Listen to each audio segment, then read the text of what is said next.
Hola, ¿qué tal chicos? Espero que estén teniendo un excelente día. Vamos a ver la tercera clase de biología para Comipems. Comenzamos.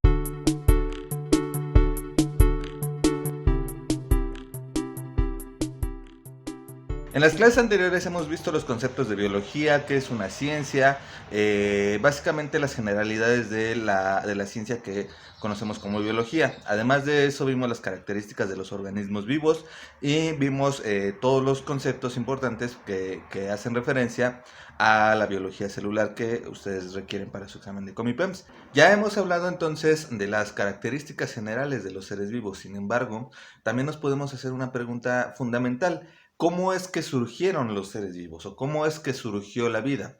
Y para tratar de explicar o responder esta pregunta, a lo largo de la historia de la humanidad, de la historia de la ciencia, han surgido diferentes teorías del origen de la vida.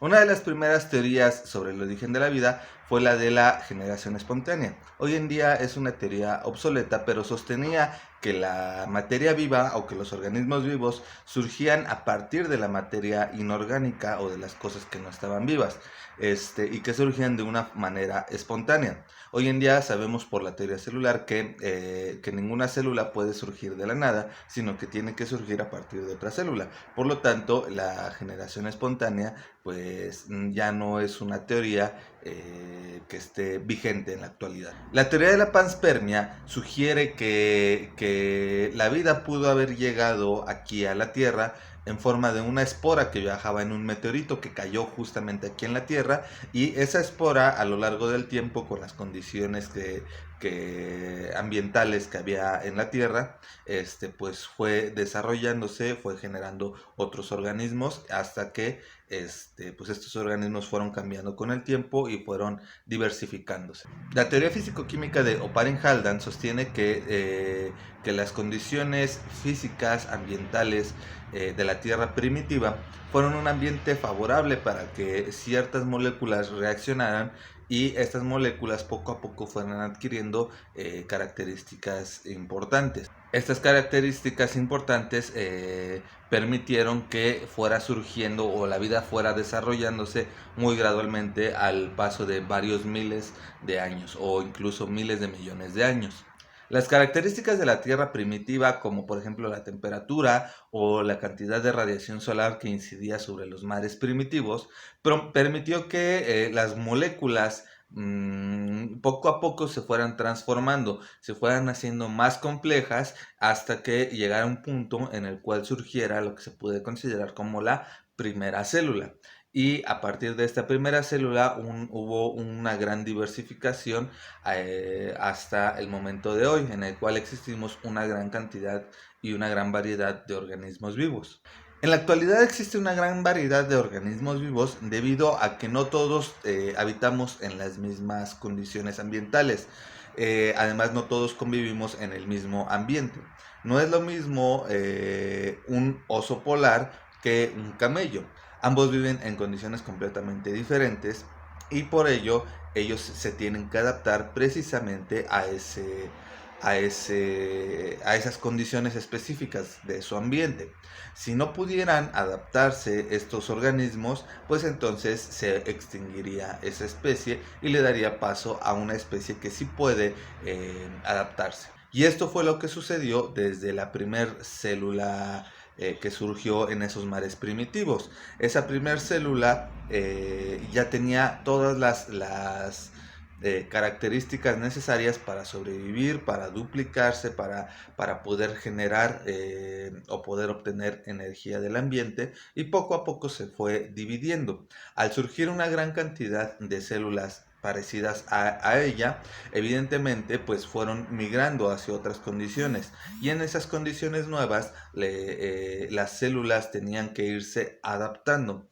Y como les decía, esto hizo que diera origen a una gran cantidad de organismos y a una diversidad bastante grande de organismos. Evidentemente, este proceso se lleva a cabo a través de varios miles y millones de años.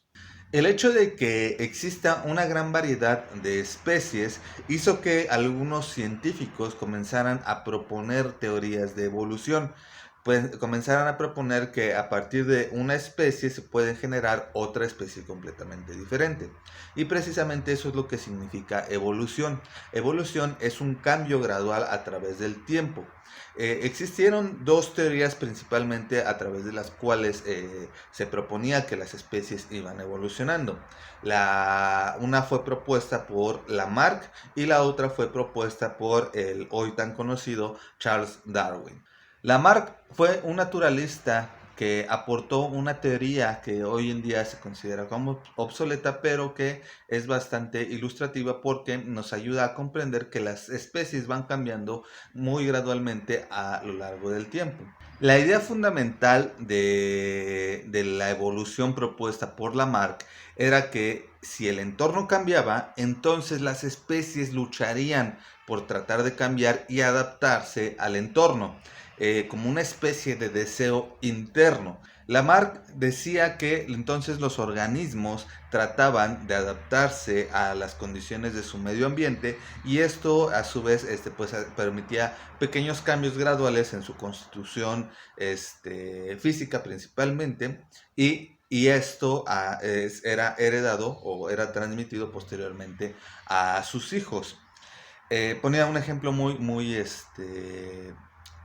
ilustrativo. Decía que las jirafas no siempre habían tenido ese cuello tan largo, que en algún momento habían sido una especie de caballos de cuello corto. Entonces ellos, los caballos, este tipo de caballos de cuello corto, trataban de alcanzar las hojas que se encontraban en la copa de los árboles. Entonces ellos, al tratar de hacer el esfuerzo de alcanzar las hojas más altas, su cuello se estiraba un poquito. Y entonces cuando tenían descendencia, sus hijos iban a tener el cuello un poquitito más largo que ellos. Sus hijos de nuevo iban a tratar de estirar un poco el cuello y entonces de nuevo su cuello se iba a volver a alargar un poquitito y los hijos de los hijos iban a tener el cuello cada vez más y más y más largo y así sucesivamente hasta alcanzar el tamaño deseado. Hoy en día sabemos que eso no funciona de esa manera. Si esto fuera real, entonces una persona que pierde una mano en un accidente y que posteriormente a eso tiene un hijo, pues su hijo no tendría esa mano porque él estaría heredando esa nueva característica a su descendencia. Después de que Lamarck propuso su teoría, la gran aportación de Lamarck fue que existían cambios graduales en las especies a través del tiempo y que estos cambios graduales pues eran para tratar de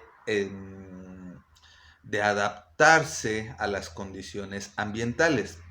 Después de que Lamarck propuso eso, Charles Darwin propuso su teoría de la evolución. Esta teoría de la evolución Charles Darwin la hizo pública en un libro conocido como El origen de las especies. Y en este libro él proponía o él hacía hincapié principalmente en 4 observaciones.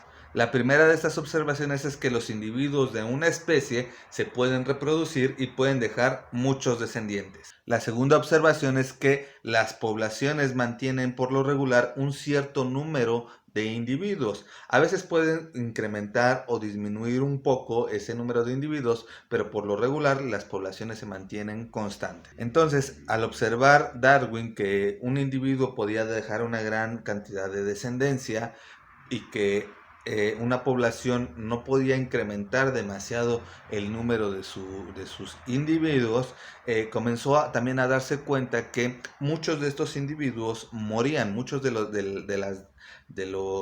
nuevos individuos, la descendencia, moría. Y esto era debido a que el ambiente no puede soportar una gran cantidad de estos individuos. No los puede soportar porque los recursos son limitados. Entonces, los individuos que tienen mayores probabilidades de sobrevivir son aquellos que tienen las características más deseables. Darwin se dio cuenta que en cada una de las poblaciones no había dos individuos exactamente iguales. Claro que tenían características similares, pero todos los individuos, aunque fueran de una misma especie y de una misma población, siempre se diferencian en algo. Esto se conoce como variación o variabilidad, y esta variabilidad se puede transmitir de los padres hacia los hijos. Es como el examen que ustedes van a realizar. Va a haber una gran cantidad de alumnos que quieran ingresar a las escuelas que ofrece la Comipems, ¿ok? Pero no todos se van a poder quedar. ¿Por qué? Porque los recursos son limitados. En este caso no son recursos, en este caso los lugares son limitados. Si hay una escuela que tiene 10 lugares únicamente, pero para esa escuela quieren entrar 500 alumnos, pues evidentemente no todos se van a quedar. Solamente van a obtener ese lugar los que estén mejor preparados. Así es en la naturaleza. En una misma población va a haber una gran cantidad de descendientes, ¿ok? Y esos descendientes no todos van a sobrevivir. Va a haber muchos que mueran. ¿Quiénes son los que sobreviven? Son los que tienen las mejores capacidades para acceder a los recursos, a la mejor alimentación, al agua, a la vivienda. Ajá. Esos son los que van a poder sobrevivir con mayor facilidad, y entonces esos son los que van a poder dejar su descendencia. Si estos que sobreviven son los que tienen las mejores características, entonces su descendencia va a tener mejores características que la descendencia de aquellos que les está costando más trabajo obtener comida, obtener agua o tener un lugar seguro en el cual se puedan resguardar. Entonces, esta competencia por obtener los mejores recursos permite que haya una especie de selección. Esa selección es una selección natural. Esta selección natural favorece a los organismos que están mejor adaptados, pero están adaptados a su ambiente. El oso polar y el camello, de los cuales les hablaba hace rato, son dos organismos que están perfectamente bien adaptados a su ambiente, pero si las condiciones climáticas cambian para ellos, entonces les va a ser muy difícil sobrevivir. Un camello que vive en el desierto, si lo sacas del desierto y te lo llevas al oso polar, perdón, al polo norte, a donde vive el oso polar, no va a tener muchas posibilidades de sobrevivir. ¿Por qué? Porque no se encuentran las condiciones a las cuales este camello está acostumbrado. En primera, le va a ser muy difícil obtener comida, le va a ser muy difícil, para él va a ser un impacto muy grande el exponerse a tantísimo frío. La cantidad de luz es diferente en el polo norte que en los desiertos donde viven los camellos. Entonces esto va a provocar que seguramente se muera. Si las especies entonces no se van adaptando poco a poco a los nuevos cambios del ambiente, se van extinguiendo. Y la extinción es un proceso completamente natural. ¿Por qué se extinguen estas especies? Porque no surgieron en una población de estas especies, no surgieron individuos que fueran capaces de adaptarse a las nuevas condiciones del ambiente. Entonces les iba siendo cada vez más difícil obtener alimento, cada vez más difícil obtener los recursos necesarios, y cada vez más difícil poderse reproducir. Si más organismos comienzan a morir, es menos posible que comiencen a reproducirse para generar descendencia. Pero ¿qué pasa cuando en una población surgen organismos que sí son capaces de adaptarse a esas nuevas condiciones ambientales? Lo que sucede es que esos organismos con el paso del tiempo van generando cada vez más y más y más organismos con esas características que les favorecen ante sus nuevas condiciones, y se produce una nueva especie. A esto se le conoce como especiación. Entonces, la especiación es el surgimiento evolutivo de nuevos organismos que son capaces de reproducirse entre sí y que tienen la capacidad, la descendencia de estos organismos tiene la capacidad de dejar nuevos descendientes. Y entonces a lo largo de varios miles de millones de años, pues van surgiendo gradualmente diferentes especies. Hoy en día podemos ver una gran variedad, ni siquiera conocemos hoy en día toda la gran variedad de especies de organismos que viven en nuestro planeta. Y lo que podemos hacer es clasificar poco a poco a los organismos que vamos conociendo. En general los podemos clasificar en 5 grandes reinos. El reino Monera, el reino Protista, el reino Fungi, el reino Plantae y el reino Animalia. El Monera está representado principalmente por algas y bacterias que tienen reproducción asexual. El Protista está formado principalmente por protozoarios, que son organismos unicelulares que tienen membrana nuclear en la cual se concentran pues las funciones de un núcleo. El reino Fungi está constituido por hongos que son unicelulares y pluricelulares. Básicamente se reproducen por esporas y se alimentan de desechos orgánicos que son capaces de absorber. El reino Plantae es aquel en el cual podemos clasificar a todos los vegetales. Ahí se encuentran desde los musgos hasta los árboles más grandes del planeta Tierra. Al igual que en el reino Plantae, el reino Animalia está conformado por organismos pluricelulares, y la mayoría de los organismos pluricelulares que pertenecemos al reino Animalia tenemos reproducción sexual. Como se podrán dar cuenta, existe una gran variedad de organismos, y a toda esta variedad se le puede conocer o se le conoce como biodiversidad. La biodiversidad es entonces la gran cantidad de organismos que habitan nuestro planeta, y lo que origina la biodiversidad es la adaptación de cada organismo a su medio ambiente. Hoy en día existe una gran cantidad de factores que pueden afectar la biodiversidad. Por ejemplo, la tala inmoderada de regiones boscosas. Evidentemente, al talar un árbol o al talar una gran cantidad de árboles, se afecta un ecosistema. ¿Por qué? Porque los árboles son los principales productores de oxígeno, son los principales organismos que captan el dióxido de carbono y lo convierten en materia orgánica. Los vegetales son los productores primarios en una cadena alimenticia. Si acabamos con los árboles de los ecosistemas, entonces la cantidad de oxígeno en el aire se va a ver reducida. Pero no solamente eso, sino que la cantidad de alimento va a comenzar a escasear. Entonces es importante que tomemos en cuenta que son el primer eslabón de la cadena alimenticia, y si nosotros rompemos ese primer eslabón no vamos a tener de dónde más alimentar. Evidentemente la tala inmoderada pues puede ser debido a diferentes causas, para que nosotros podamos construir muebles de madera, para que podamos incluso tener campos para el pastoreo, que si bien nosotros nos alimentamos de los animales que se están pastoreando, también es importante que tomemos en cuenta que al talar una gran cantidad de árboles, muchos organismos están perdiendo su hogar, muchos organismos están perdiendo el sitio en el cual hacen sus hogares, sus casas, en el cual se establecen, en el cual se protegen de la lluvia, se protegen de las radiaciones solares, y además del cual se alimentan.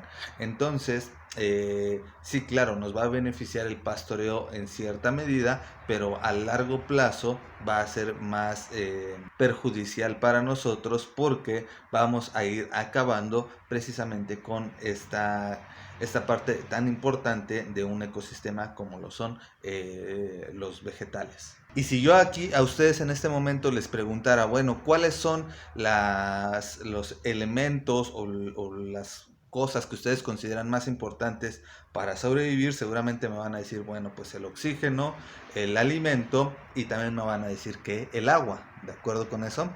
Y resulta que las actividades humanas contaminan muchísimo, muchísimo el agua. Y además de contaminar el agua, también contaminan el aire. Las industrias, por lo regular, lo que hacen es verter sus desechos químicos, desechos industriales hacia los ríos. Y entonces, pues en los ríos existe una gran flora y fauna que pues están acostumbrados a una cierta cantidad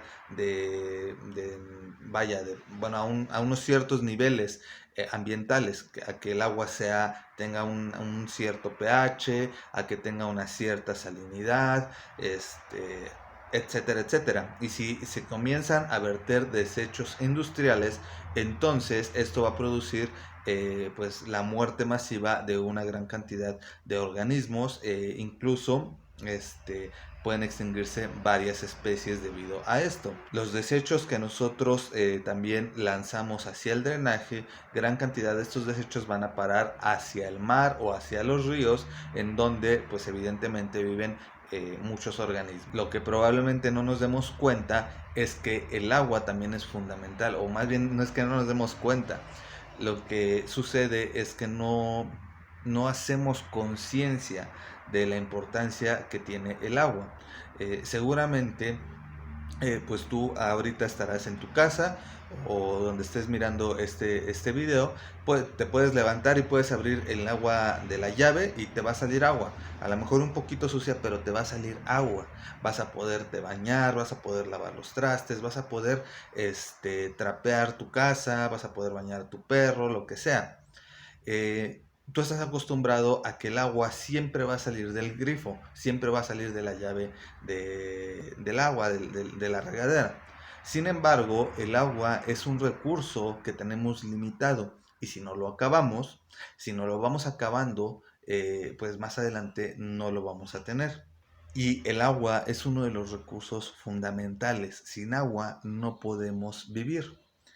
Seguramente muchos de ustedes habrán experimentado, porque vivimos en la Ciudad de México, habrán experimentado que les hacen un recorte del agua, a lo mejor por alguna reparación de una tubería o lo que sea. Bueno, si te cortan el agua un par de días, 2, 3 días, a lo mejor no hay mucho problema, pero aquellos que hemos vivido que nos cortan el agua hasta 3 semanas, un mes, incluso personas a las cuales les ha hecho falta el agua 2 meses, aprecian demasiado el agua. ¿Por qué? Porque se dan cuenta que es un recurso fundamental.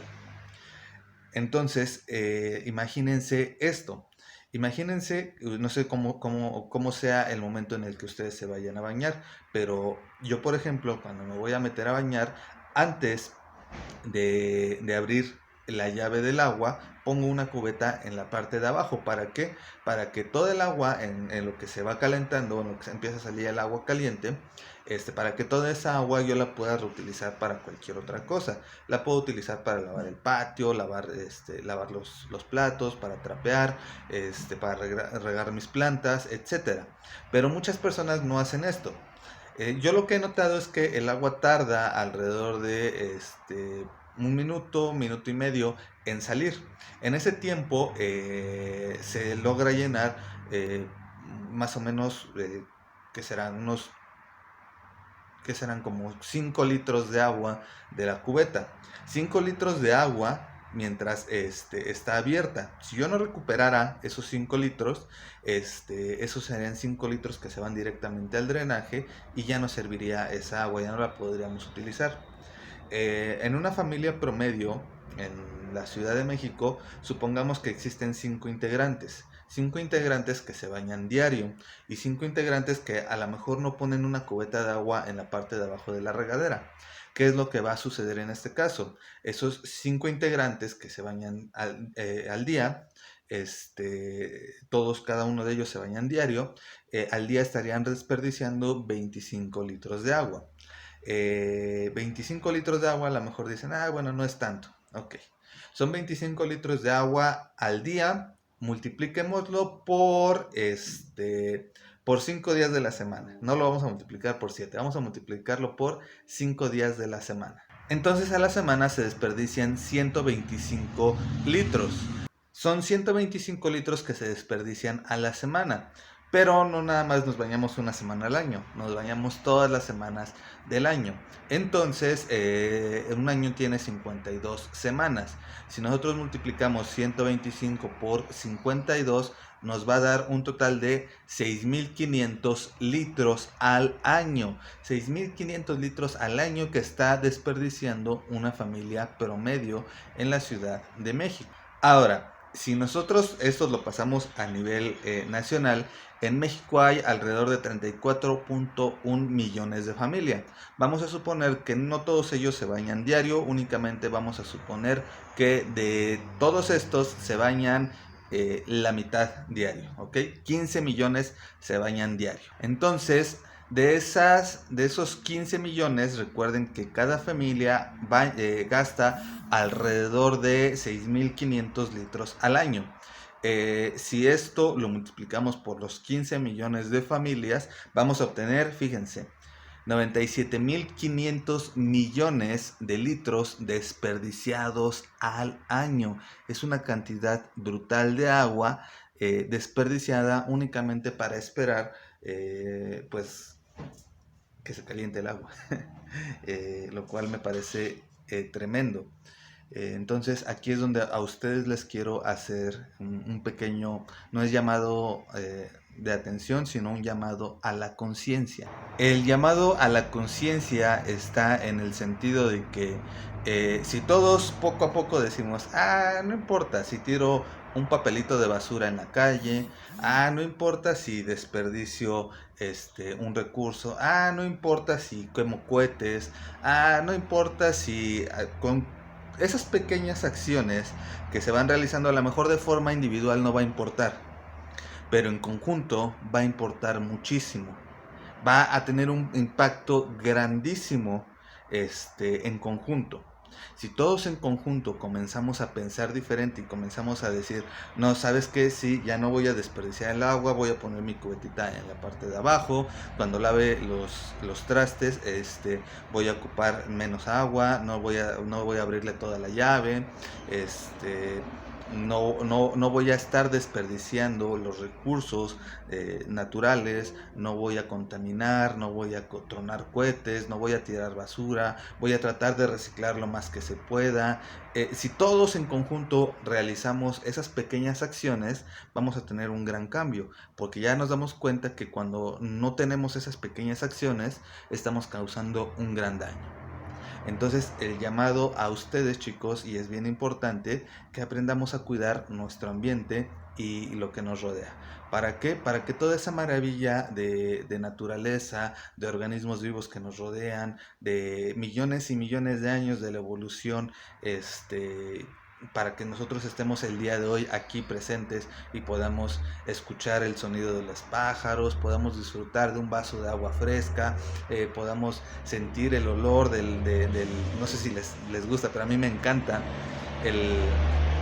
el olor de la tierra mojada cuando empieza a llover. Esos pequeños detalles que hoy en día puedes disfrutar es debido a millones y millones y millones de años de evolución, de cambio, de preparación, para que tú a final de cuentas puedas disfrutarlo. Pero disfrútalo y también conserva esa belleza. Disfrútalo y crea conciencia de que tus pequeños actos pueden realizar un gran cambio. Por hoy, chicos, me despido con esta pequeña reflexión, esperando que algo en ustedes, aunque sea un granito de arena, haya cambiado, que a partir de este momento traten de hacer algo diferente no solamente por ustedes, sino por el ambiente y por las personas que los rodean y las especies que los rodean, y tratemos de cuidar un poquito más nuestro entorno, ¿vale? Cuídense, que estén muy bien y nos vemos después.